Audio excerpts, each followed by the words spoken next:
YouTube viewers, Rectangular back with another haul video. First up we have the old Series 1 Toy Biz Marvel Legends Toad. This guy's pretty hard to find, especially for a decent price. Been ever since I started to build up my Brotherhood of Evil Mutants, I wanted to track this guy down and just kept checking eBay constantly until finally this guy showed up and I was able to snag him for I think 20 bucks or just over $20 with shipping. So not bad. I kind of refused to pay anything more than that, especially after talking with Billy Mahoney, and he convinced me it's a pretty terrible figure. And I have to say I agree. The paint apps aren't bad. The sculpt is decent if it had some better articulation, and that's really where this thing suffers. Speaking of paint apps, talked to my friend Rick Dominguez, and he confirmed that whoever owned this previously tried to do like a custom wash. He's got this green paint on him, and it doesn't look terrible. I'm not that familiar with the character. I know he's pretty gross and creepy, but yeah, I'll probably end up trying to wash that off because it is a little bit excessive. But yeah, I really like the paint job, and the sculpt is pretty decent. It just has almost no articulation in the legs. It's got this swivel down here on his feet, and it's got some pretty cool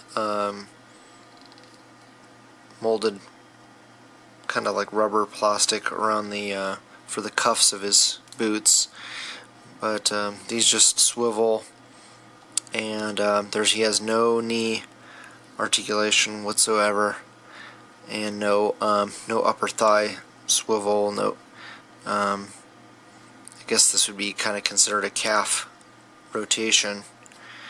And then these go, there's no ball joints, it's just one point of articulation back and forth. So it's pretty bad. I mean, God, Marvel Selects even have better articulation than this.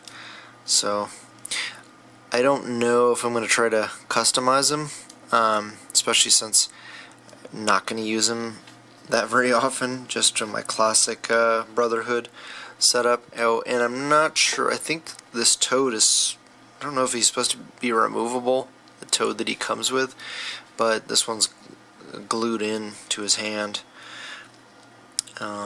And his hand does rotate 360, and same, I think this one does too. Actually, if this one does, I think it's been glued, so I don't know about that. Let me know if that's supposed to rotate, but I'm not going to force it. He does have a elbow rotation there, and doesn't have it on this side, so maybe that's why they made this rotate, because he doesn't rotate at the elbow on the left arm. And then he's got he's got ball joints for his shoulders, but there's no upper bicep swivel, just this point of articulation here on this side. And his head rotates, but there's no hinge or ball joint or peg or anything. It's just a straight back and forth. I like his creepy head sculpt. It's nice, and I like all the different paint apps he has all over him. Had the potential to be a great figure if they had just given him even a couple more points of articulation, especially in the legs, and the arms. If they had just given him regular Marvel Legends arms and legs, he would actually not be too bad. I mean, he does have a waist. This one's really stiff. He does rotate at the waist as well. and he's in pretty good shape. I've seen a lot of these that the skirt is torn or missing some of the rubber, so not too bad. You know, it's not a great figure, but he is hard to find and essential if you are big into X-Men, which I'm not. I just like a lot of the classic characters. So anyway, that's him, and let's go ahead and move on to the next item. Next up from NECA, we have the T-800 Terminator from Terminator 2 Judgment Day. This is the Cyberdyne Showdown version, where he comes with the minigun and grenade launcher. So I was able to get this guy off of eBay for just under $20 shipped, and probably the cheapest that you're going to be able to find him. I think you can find him on Amazon for about between $25 and $35 shipped. This is coming from a Chinese seller, and as you can see, the package is pretty beat up. So just keep that in mind if you are going to get one of these. Actually, I got it from a Hong Kong seller, not China, but not like there's a huge difference. I thought maybe it would be a little bit more guarantee that it would be legit. I think the ones that come from China are mailed in a packet, so they're like loose. Where this guy is technically still in the package, but he did get, the box was kind of smushed, and as you can see, they used a box that really wasn't big enough for it to fit. So if you're wanting to keep this guy mint on card, you are going to be SOL. Fortunately, I don't care about the figure per se. I'm just going to use it for fodder. Maybe he'll be standing, stand in the background. And you can see the paint got rubbed from the inside of the package. His nose is missing the paint, and you can see it smushed. He got smushed up against the package, and the paint wore off.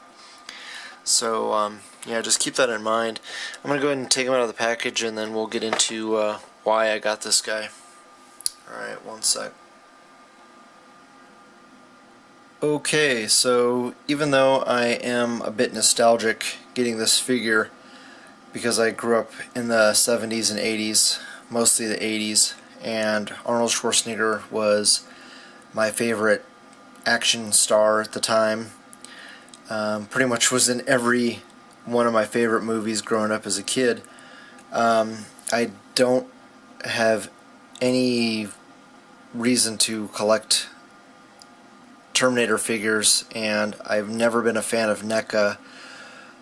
Don't get me wrong, the stuff they're coming out with now is pretty nice, but this is the reason why I hated NECA for so many years, is that you can see this, he only has this horrible bit of articulation here and in his feet. The sculpt is nice. The jacket, the vest part of the jacket does come off, but it's got very little articulation, and main reason I got him was just for the accessories. Now let's put him off to the side, because he's just going to be fodder or background figure for some displays. Now, if you'd seen some of my previous videos, you may have seen this Kit Bash crossbones that I made. This is from a 7-inch figure as well, from Diamond Select. So it's not the best as far as articulation goes. He is actually better articulated than that Terminator figure, but size-wise, these accessories will go perfectly with him. And also wanted to see how he would look with my Marvel Legends crossbones. Just don't tell Brock that I have him. Actually, he knows. He just can't. He's not allowed to touch him. I have to hide him when he comes over. So yeah, let's take a look and see how he looks with this chain gun. I'm gonna have to try to heat it up with some hot water or a hairdryer because damn NECA put a twist tie so tight on the package and it warps the barrels. So I was kind of afraid of that. All the pictures I'd seen of this thing, that's what they all look like that. So I don't think I can. I think I'll be able to fix that, but he is such a big, bulky figure that I wasn't quite sure that this was going to work.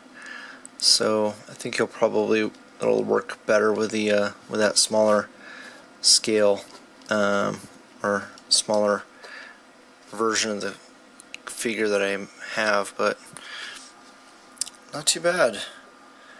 Not too bad at all. You know, I didn't take the time to sling this around him, but it's a lot more realistic looking than you know, we're getting that Thunderbolts box set, and he comes with that gigantic minigun that was actually from a Sigma 6 G.I. Joe figure, I think Roadblock. So you know, not just for Crossbones, but I can use this for other figures as well. You know, this is going to look tiny in his hands, so it's probably going to work a lot better with this smaller, you know, less roided out version of Crossbones, which it's actually more accurate depiction of, more comic book accurate. He's just a really well trained guy. He's not super powered. There's only been a few times where they've drawn him you know, gigantic, but for the most part he's pretty much the same size as Captain America, Steve Rogers. So anyway, let me know what you guys think, and let's move on to the next item. So I tried putting all those accessories with that kit-bashed Crossbones that I made, and it just really wasn't working. His hands are pretty wide open, so I could have made it work if I had had him holding it, firing it with his left hand, but the I don't know, everything just didn't quite fit right. I couldn't get the grenade launcher over his shoulder, probably without breaking it, so went ahead and took the jacket off my Punisher and wanted to test out and see how this looked, and looks pretty cool. The straps are a little bit large for the grenade launcher ammunition, but everything else seems to look pretty good on him. Obviously the barrel's still a little wonky. I need to try to see if I can fix that a little bit, but I think scale wise it looks great. Even better than both the Crossbones I have, and actually be getting a different Gatling gun for my Crossbones anyway. The thing's gonna work much better. So yeah, let me know what you guys think, and let's go ahead and check out what else I got. Here we have the Mighty Thor. This one is from the Giant Man wave from Marvel Legends, made by Toy Biz, and I'd previously turned my nose up at this figure for a long time, and I went with the Marvel Select Thor that's based on the same Jack Kirby classic artwork of the character, for a couple different reasons. One, the face on him is okay. It's not the best. It's a little bit shiny. In fact, I have had to adjust my lights so that his face doesn't get washed out in the light. Also, the hip joints are infamous for getting loose and having him topple over. He is always going to be a top-heavy figure because of the cape. But after doing A.C.B.A. or attempting to do A.C.B.A. with that Marvel Select, that's the Disney Store exclusive Thor, I really needed one that was better articulated, that was, you know, a classic Thor. So I looked around on Facebook, couldn't find one, and then just happened to find one on eBay that was able to snag for, I think, $20 and change with shipping. So I was really happy because when I got him, he was in absolute perfect condition. Since then, I think his ankles have, it is really hot here, I think his ankles have loosened up a little bit with the little bit of maneuvering that I've done with him. And actually I broke the neck off trying to get the figure to look up. It does have a disc in his neck, but plastic is somewhat soft for the neck in compared to, say, his arms or his head. So I just kept applying enough force and just popped the whole head off. During the process, I figured, you know, it's going to be an ongoing issue, so I should do some modifications. So also the cape was really starting to get in the way, so I removed the pieces underneath the cape that attach to his back. There's two big pieces of rubber. You can see the holes in his back that they attach into, so that I can it'll be a lot more flexible getting him into different poses, because normally it just stuck like this and it can't move back, you can't move it really side to side, and you can't like press it up against his back at all. So that, and also it removes some weight, so when I get him on a flight stand it's not quite as top heavy.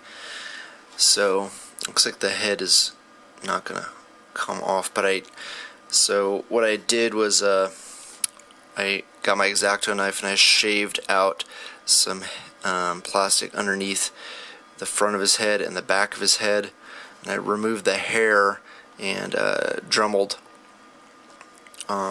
It's a red plastic. I dremelled some space underneath there, which now I'm thinking I'm probably going to do some more. It's all in an effort so that I can get him in a flight pose, and it's not going to do it probably, but probably, see, here comes his neck and it just pulls right off.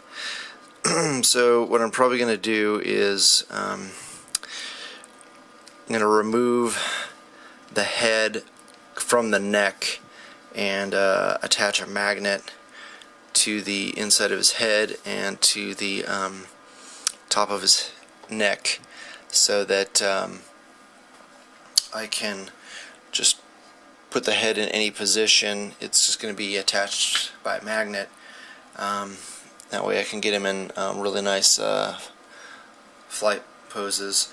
You know, the whole reason I got the figure was for A.C.B.A. and so that he could be as dynamic as possible. And if I can't take advantage of all that articulation, then the figure is pretty worthless to me.